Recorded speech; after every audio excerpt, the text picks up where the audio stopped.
Hello everyone and welcome back to the Game Shed with me, Mark, and welcome back to another PS Classic video. I've decided to do a weekly update. It seemed like the easiest and most simple way for me to be able to cover all that's going on within this community.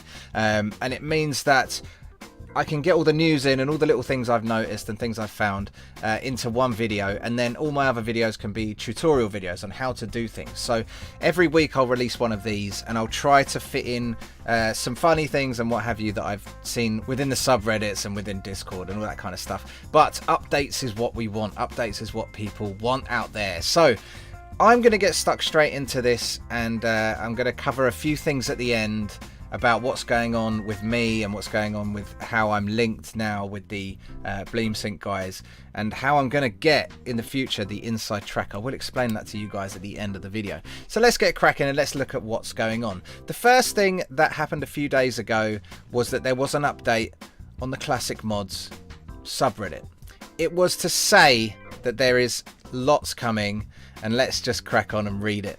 So to cut to the chase, this is from Swingflip. To cut to the chase, we are now looking at next week for the release. So this was 3 days ago. So we're looking about another 4 days, because this was 3 days ago. So hopefully there'll be something next week. So that's the bad news, as Swingflip puts it. But we will be releasing 1.0 instead of 0.7. Interesting news for those of you just waiting and waiting for 0.7. Not that it's been that long, but we're so into this and so excited that it feels long. What happened? A multitude of things. We had unforeseen issues which we dealt with. Then we got to crunch point today, and I put the finishing touches to 0.7. We realised we made so many advancements and developments over the last week to the point that we weren't 100% satisfied with the release 0.7. Knowing what we can achieve with 1.0. So this is great. This is great. I love the way these guys have done this. The fact that they're not quite happy with how much they're releasing in one go, that they want to make it a 1.0 release instead of the 0.7. 0.7 would have probably been a bit of a halfway house in terms of release. There's not quite everything that they want in there to be the 1.0. 1.0 is going to be the big boy. It's the one we're all waiting for. So what does this mean to you? For one, you'll be receiving the intended 1.0 release instead of 0.7. This means you are receiving the on-computer Bleemsync application. We all know what that means. That means an actual user interface. So instead of just dragging files into folders and running a DOS application, we'll get an actual user interface that we can move stuff around and do stuff in, and mod our PS Classics to the max from within an application, which is amazing. That's the thing that we've all wanted. So moving on, there's a bit more here. I put the tentative release notes for the payload. I also included a few extra features. So what I read out in the last one about 0.7 is still accurate, but there's going to be more, is what they're saying.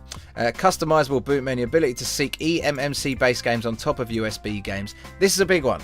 This is a big one, and there's another post about this, so I'll get into that in a bit. It's amazing. Scanline, bezel overlay support, everything is in there. The other big draw is much improved boot times. We like that. Much improved boot times is always a bonus. Make it quicker, make it better. Very happy with that. 10 times more. Do about 10 times more than 0.4.1, but it will take a fraction of the time. Well done. Well done, guys.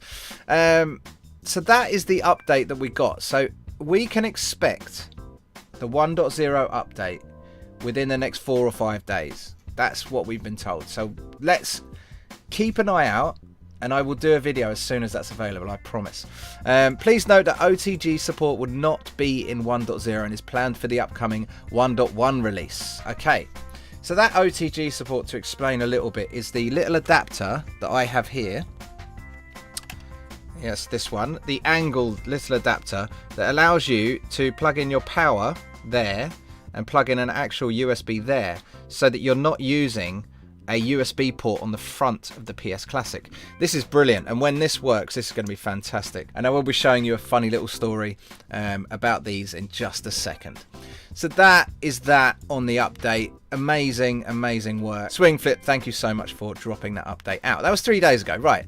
So the next thing that I read about was the fact that Swingflip was doing a live stream. So this is amazing. This was all the actual development that Swingflip was doing in the background on a live stream. So you got to watch him develop it live, and you got to feed stuff in. And there's actually stuff that came out of that live stream that is actually gone into the release, which is amazing. Amazing.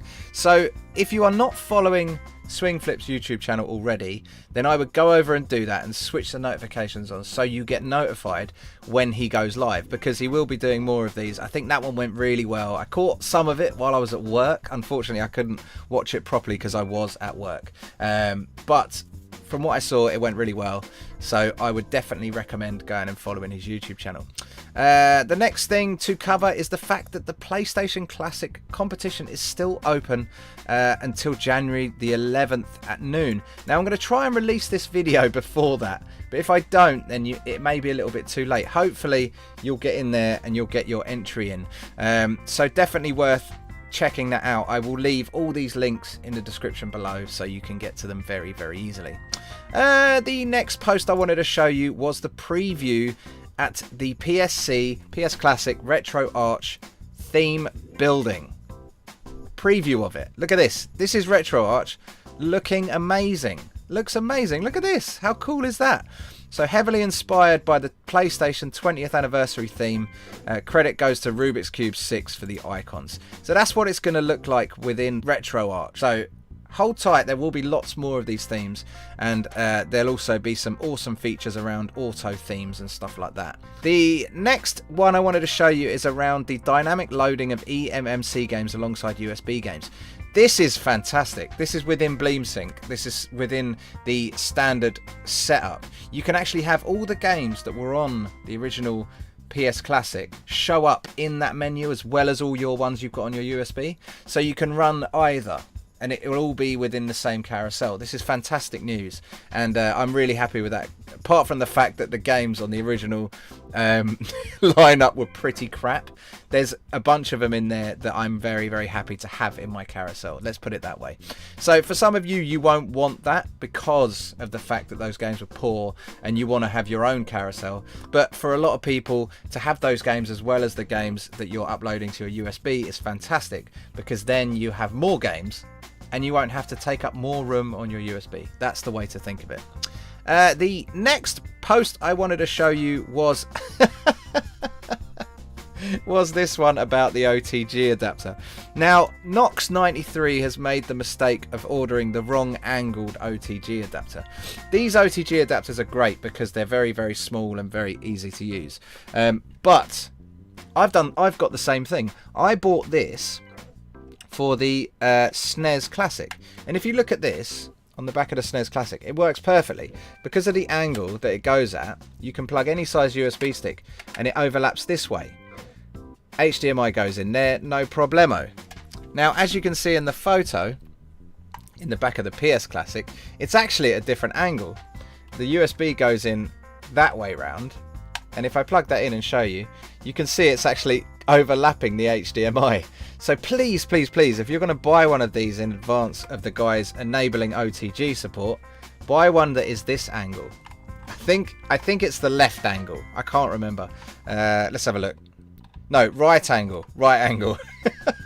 Make sure to buy the right one. You really will not be happy if you buy the wrong one and then you have to buy another one for absolutely no reason. So that made me laugh, and definitely worth mentioning, no doubt. The other thing I wanted to talk about was the fact that the Mod My Classic Wiki is now massively updated when it comes to the PlayStation Classic. If you look at this, there's so much in here about everything to do with the PlayStation Classic, including all the compatible USB drives, including the BIOS versions, Bleemsync, everything's here. Look, latest Bleemsync release, Bleemsync written tutorial, video tutorial. There's so much in here, it's fantastic. So as much as I'm putting all the links in the description, like I've got my list of links, they're all still working, hopefully.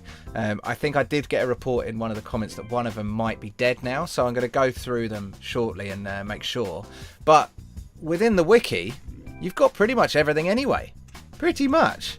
So I will link this directly. I know I've linked the wiki already to the Mod My Classic wiki, but I'll link the PlayStation Classic wiki directly for you so that you can get straight to it, and that means that you'll be able to get all this information really, really easily off of this. So that's it when it comes to software updates today. I have an update of my own. I have been chatting to Swingflip, and I am now one of 4 YouTubers that are covering Bleemsync directly. So officially I am one of them, which is amazing, and I will be very, very close to this, guys. I've got a view now of the dev chat within Discord. It's fantastic. I'm so happy with this. So I will continue to try and be ahead of the game a little bit, and I will be trying to update you as much as I can. If you want, guys, if you want quicker updates or you want to ask me questions, jump over onto our Discord. I've created a Discord channel in there called Mods and Hacking, and it's just a chance for you to go in there specifically and ask us questions about the PS Classic, about the NES Classic, about the SNES Classic. I haven't done anything with my SNES Classic for a while, but I do want to get the enabling of external USB up and running shortly. But yeah, go over there and ask us. We will very happily answer any questions, or just drop them in the comments below, and I try to reply to every single comment I can. Aside from that, I've currently got access to the 0.7 alpha release, which was very kindly shared with me to try out, and oh my god, it is looking awesome. There is so much cool stuff in there that I've been playing with, and I'm really enjoying it. So it's a great indicator of what's to come in this 1.0 release next week, but it's not quite there. There's still a few things that they haven't added. There's still a few buggy little bits that they're fixing, and the UI is still to be added. So I'm playing around with that. If you've got any questions about that, then let me know. But for the time being, I'm going to keep messing about. I'm going to keep updated. I'm going to keep on top of this as much as I can for you guys, and make sure to make these weekly videos and more tutorials. So let me know in the comments what tutorials you want to see, anything I haven't covered already, and I will try and get round to that. One of the things I'll definitely be covering over the next few days is this little puppy. It is the 8BitDo wireless adapter, which means I can use my Wii U Pro controller or my PS4 controller or whatever wirelessly to my PlayStation Classic. So I'm really looking forward to getting that up and running and giving that a go, so I can report back to you guys as to whether it's actually any good. This cost me 17 quid on Amazon.